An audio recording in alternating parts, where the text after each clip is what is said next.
नमस्कार, AB star news देख रहे हैं आप और मैं हूं आपके साथ सोहन सिंह। वक्त हो चला है अपना यूपी का, जिसमें सबसे पहले बात करेंगे अगले साल होने वाले लोकसभा चुनाव की। दरअसल अगले साल लोकसभा चुनाव होने हैं, लिहाजा सभी पार्टियों ने तैयारियां तेज कर दी हैं। बीजेपी ने भी लोकसभा चुनाव को लेकर कमर कस ली है। इसी कड़ी में बीजेपी अध्यक्ष जेपी नड्डा नोएडा पहुंचे। उन्होंने कार्यकर्ताओं के साथ टिफिन बैठक की और लोकसभा चुनाव को लेकर कार्यकर्ताओं को बड़ी जिम्मेदारी सौंपी। करीब 3 से 4 घंटे तक चली इस टिफिन बैठक में बीजेपी प्रदेश अध्यक्ष भूपेंद्र चौधरी, सांसद महेश शर्मा, विधायक पंकज सिंह और पूर्व सांसद सुरेंद्र सिंह नागर के अलावा सैकड़ों कार्यकर्ता मौजूद रहे।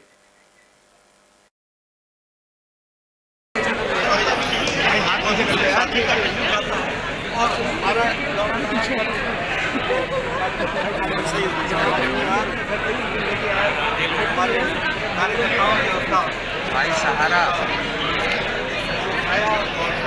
नीचे वैसे ही हाथ इतना जगह भाई, रुक जाओ 1 मिनट यार। अरे ठीक है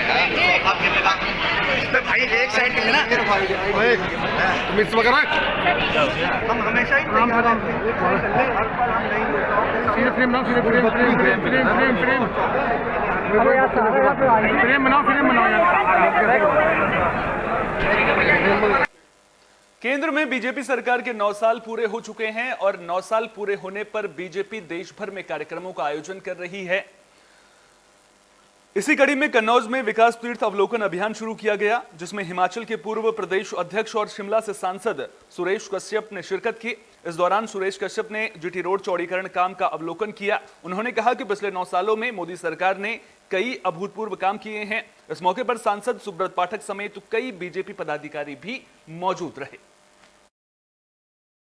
कन्नौज किस तरह दौरा हुआ?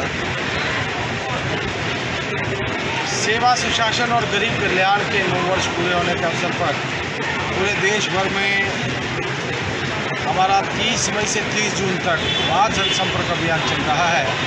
और उसी कड़ी में आज मुझे इस कन्नौज संसदीय क्षेत्र में आने का अवसर मिला। मेरे साथ हमारे सम्मानीय सांसद सुब्रत पाठक जी हैं, हमारे जिला के अध्यक्ष हैं और जिला के हमारे सभी पदाधिकारी हैं। ये जो पहला हमारा आज का कार्यक्रम है विकास तीर्थ का अवलोकन, अर्थात जो ये जीटी रोड बना है, जीटी रोड बना है, आज इसका अवलोकन करेंगे। बांदा में भी प्रबुद्ध सम्मेलन का आयोजन किया गया था, जिसमें डिप्टी सीएम ब्रजेश पाठक ने शिरकत की। इस दौरान जिले के तमाम बीजेपी पदाधिकारी भी मौजूद रहे।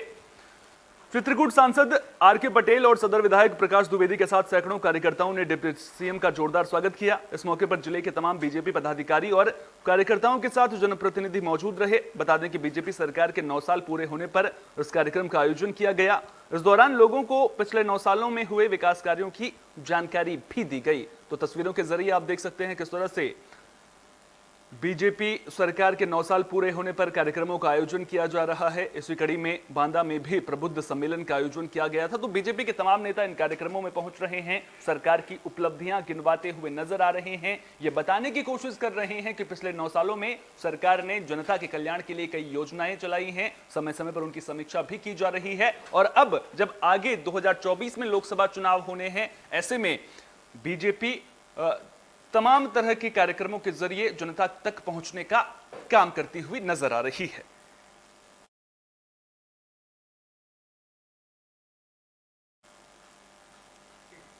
बुलेटिन में अब बात नोएडा की भी कर लेते हैं, जहां किसानों का हल्ला बोल देखने को मिल रहा है। गिरफ्तारी के विरोध में किसान प्रदर्शन कर रहे हैं।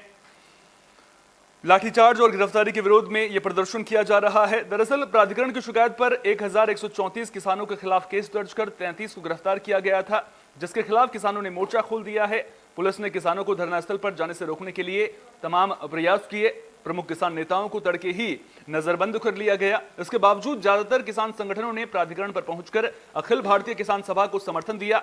साथ ही किसानों की गिरफ्तारी की निंदा करते हुए उनकी रिहाई की मांग भी की है। वहीं राजनीतिक दलों ने भी किसानों के समर्थन में पुलिस प्रशासनिक अधिकारियों को ज्ञापन सौंपकर घटना की निंदा की है। आपको बता दें कि किसान संगठन के लोग जैतपुर गोल चक्कर पर इकट्ठा हुए थे। प्राधिकरण के खिलाफ किसानों में नाराजगी देखने को मिल रही है। मांगों को लेकर के किसान प्रदर्शन कर रहे थे, लेकिन जब प्रदर्शन उग्र रूप धारण करता हुआ नजर आया तो सुरक्षा के मद्देनजर पुलिस को लाठीचार्ज वहां पर करना पड़ा था। कुछ किसानों को गिरफ्तार भी करना पड़ा था, जिसके खिलाफ अब किसान दोबारा से हल्ला बोल करते हुए नजर आ रहे हैं। किसानों ने सीधे तौर पर प्रशासन की कार्यशैली को लेकर के सवाल खड़े किए हैं और अब मामले को लेकर सियासत भी शुरू होती हुई नजर आ रही है।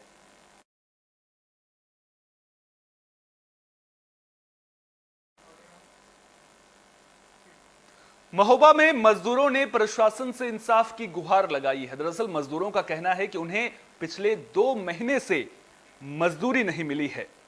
मामला कुलपहाड़ तहसील इलाके के मुढ़ारी गांव का है। मजदूरों का आरोप है कि GGIC कॉलेज के भवन निर्माण में मिस्त्री और मजदूरों से काम कराया गया, लेकिन ठेकेदार ने उन्हें 2 महीने की मजदूरी नहीं दी, जिसके बाद करीब 10 मजदूरों ने जिला प्रशासन से न्याय की मांग की है।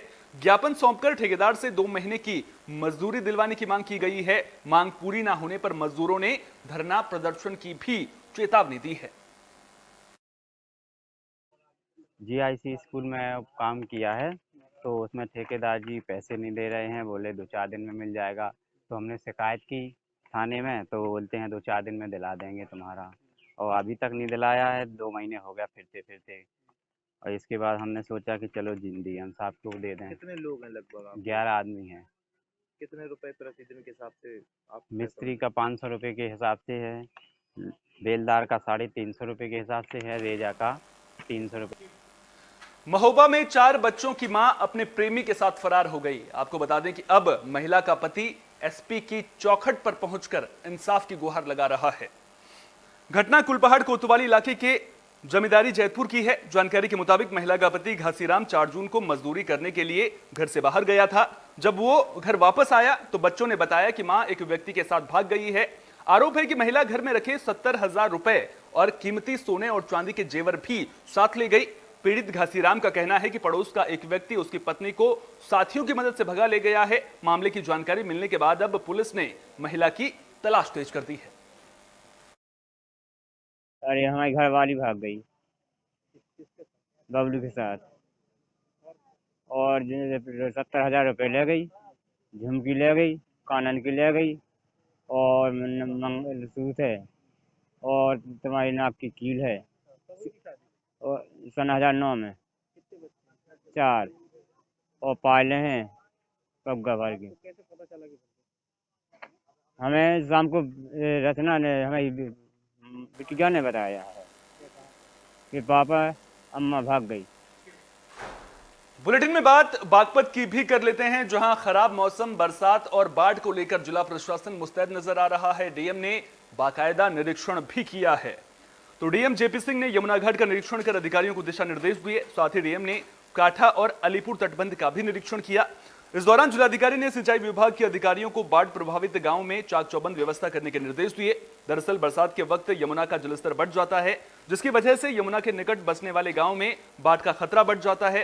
इस खतरे को देखते हुए जिलाधिकारी ने बाढ़ प्रभावित क्षेत्रों का दौरा किया और अधिकारियों को आवश्यक दिशा निर्देश दिए। बागपत में जो केकड़ा तहसील है, इसमें बाढ़ क्षेत्र की कुछ 2-3 गांव हमारे प्रभावित होते हैं, मवीकला इत्यादि। उसके क्रम में जो 2 साल पहले समस्या आई थी और जो हमारा दिल्ली सहारनपुर हाईवे पे पानी टच करने की आशंका थी, उसके क्रम में बाढ़ सिंचाई विभाग द्वारा जो कार्य किया गया है उसमें पॉक्यूपाइंस बनाए गए थे, जिससे कि नदी कुछ कंट्रोल है यहाँ पे। उसी को सत्यापन करने के लिए मेरे द्वारा भी देखा गया है। सिंचाई विभाग के अधिकारियों ने आश्वस्त किया है कि इससे काफ़ी सिक्योर है और जो 2-3 गांव प्रभावित भी पहले रहे हैं या सड़क को कोई रिस्क इस बार नहीं है।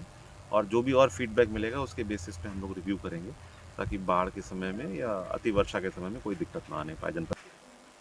बागपत में एक कदम सुपोषण की ओर अभियान चलाया जा रहा है, जिसका शुभारंभ DM जितेंद्र प्रताप सिंह ने किया।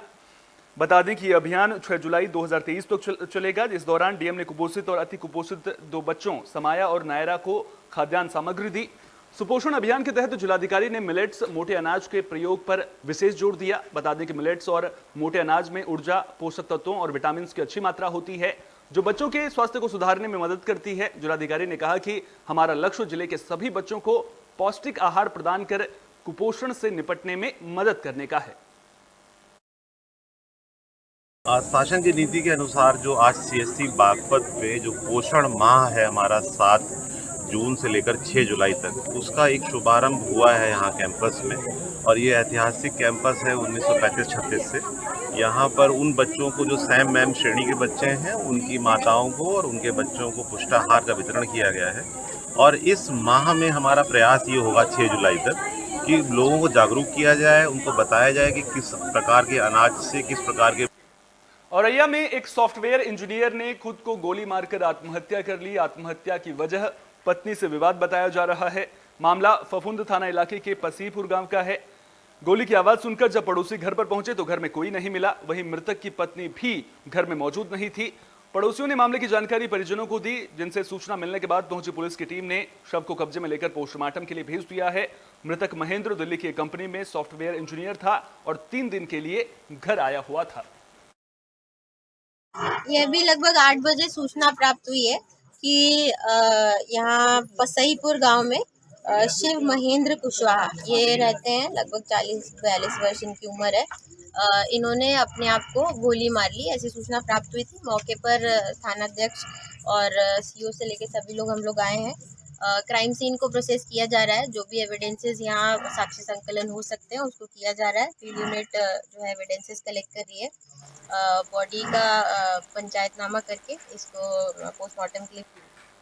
बुलेटिन के आखिर में बात बांदा की भी कर लेते हैं, जहां से हादसे की खबर सामने आ रही है। दरअसल ओवरलोड बालू से लदा ट्रक मंदिर में जा घुसा, जिससे मंदिर क्षतिग्रस्त हो गया। मामला शहर कोतवाली इलाके के कालूकुआं चौराहे का है। इस घटना के बाद बजरंग दल के कार्यकर्ताओं में आक्रोश देखने को मिल रहा है। लोगों ने प्रशासन पर लापरवाही का आरोप लगाया है। सवाल पूछा है कि नो एंट्री के बाद भी ओवरलोड ट्रक शहर में कैसे घुस गया। बजरंग दल के कार्यकर्ताओं ने मुकदमा दर्ज कर मामले में कार्रवाई की मांग की है। घटना है, यहाँ पर एक ट्रक निकला जो इमरान नाम के किसी व्यक्ति का है और ट्रक ओवरलोड है, उसमें बालू लदी हुई है। बालू लदी है, ओवरलोड है, जबकि प्रशासन इतनी मेहनत करता है कि 10 बजे नो एंट्री का टाइम है। उसके बाद ये ट्रक यहाँ से कैसे निकला, क्यों निकला, इसके लिए प्रशासन के ऊपर भी उंगली खड़ी होती है। दूसरी बात, हमारा मंदिर क्षतिग्रस्त हुआ, उसको मंदिर को बनवाएं और ट्रक मालिक के ऊपर कड़ी से कड़ी कठोरतम कार्रवाई करने के विश्व हिंदू परिषद में। लापरवाही किसकी मानते हैं? लापरवाही ट्रक मालिक की है अगर एक्सीडेंट हो। बाकी प्रशासन की लापरवाही तो है ही है। जब 9 बजे 10 बजे तक नो एंट्री है तो 8:30 बजे ट्रक कैसे। इस बुलेटिन में मेरे साथ इतना ही। देश दुनिया की तमाम अहम खबरों के लिए बने रहिए AB स्टार न्यूज के साथ। फिलहाल दीजिए इजाजत। नमस्कार।